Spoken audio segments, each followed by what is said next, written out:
If you begin to have unusual bouts of sleep, which means you are just tired, you are sleeping and you wake up. Usually you may say you wake up at 4 a.m. Now you are struggling 5:45 and sleep, and you just sleep, and know that Satan is trying to get you into a place where you don't interfere with what he wants to do shortly.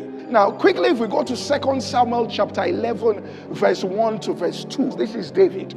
And it's a popular story, but this is the origin of the thing.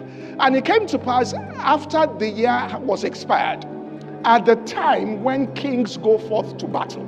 In other words, this was the time when kings go to battle, that David sent Joab. My friend, you can't delegate prayer. If you ask other people, pray for me, and you are not praying, this thing, you may get a result here, but there'll be something. So he told Joab, let's go on here, to go. And Joab and his servants with him and all Israel, and they destroyed. So they seemingly got the result.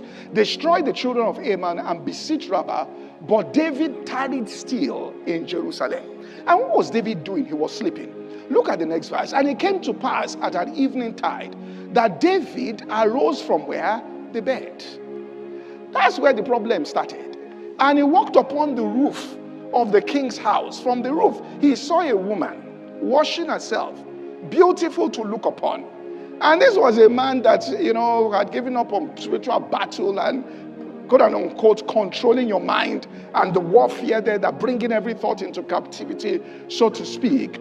And so he entered into that. Now, that mistake that he did brought a lot of trouble into the family of David. We can go into it. But we can look at it and treat the manifestation, which is the fruit, and not go to the root.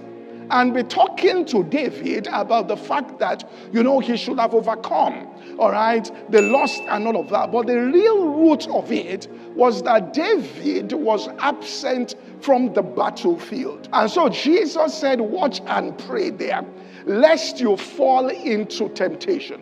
Which means if you are sleeping when you are supposed to be praying, David did not know that a beautiful woman will be washing herself in the sight there. And so he says you fall into temptation, for the spirit is willing, all right, but the flesh is weak. So it is important that things are dealt with in the spirit realm early.